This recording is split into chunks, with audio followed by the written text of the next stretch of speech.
C'est comment les gars, on dit quoi? Alors, nouveau match de la Côte d'Ivoire contre l'Allemagne, aujourd'hui à 21h, donc dans moins d'une heure. Alors, les compositions sont sorties, on va voir qu'est-ce que ça donne. Normalement, on devrait avoir une composition assez classique. Alors, Côte d'Ivoire dans les poteaux, nous avons Yaya Fofana, ouais, tout ce qu'il y a de plus classique.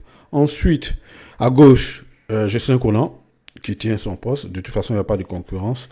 À droite, il y aura Sengo qui va récupérer son poste à droite. Je pense qu'il a été bien meilleur à droite que dans l'axe, même si dans l'axe n'est pas mal aussi. Et donc, ce qui permet à Odilon Kosonou d'intégrer l'axe avec Agbadou. C'est une charnière centrale qui ne m'inspire pas confiance parce que c'est des joueurs qui sont très, qui subissent la pression.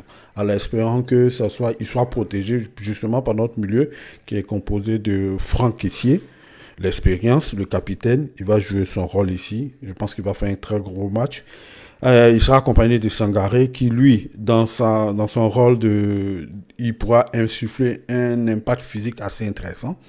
Au niveau de la créativité, on aura Chris Inao Oulaye qui pourra avoir un peu de verticalité avec son jeu qui est plutôt porté vers l'avant. Alors en attaque, il y aura Ange Boni. Je pense qu'il peut faire un très bon match, Ange Boni. Il nous a montré pas mal de belles choses. Maintenant, justement, lui, c'est quelqu'un qui s'exprime beaucoup mieux avec une attaque à deux. Mais c'est pas bien grave, puisqu'il sera alimenté sur le côté par tout ce qui s'est fait de mieux, en tout cas pour l'équipe de Côte d'Ivoire, avec Yann Diomandé et Amad Diallo.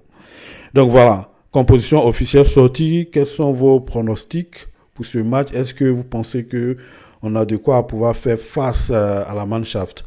Moi, en tout cas, mon pronostic, il est très optimiste. Je vois une victoire 2-1 pour la Côte d'Ivoire. Allez, victoire après le match. On se voit.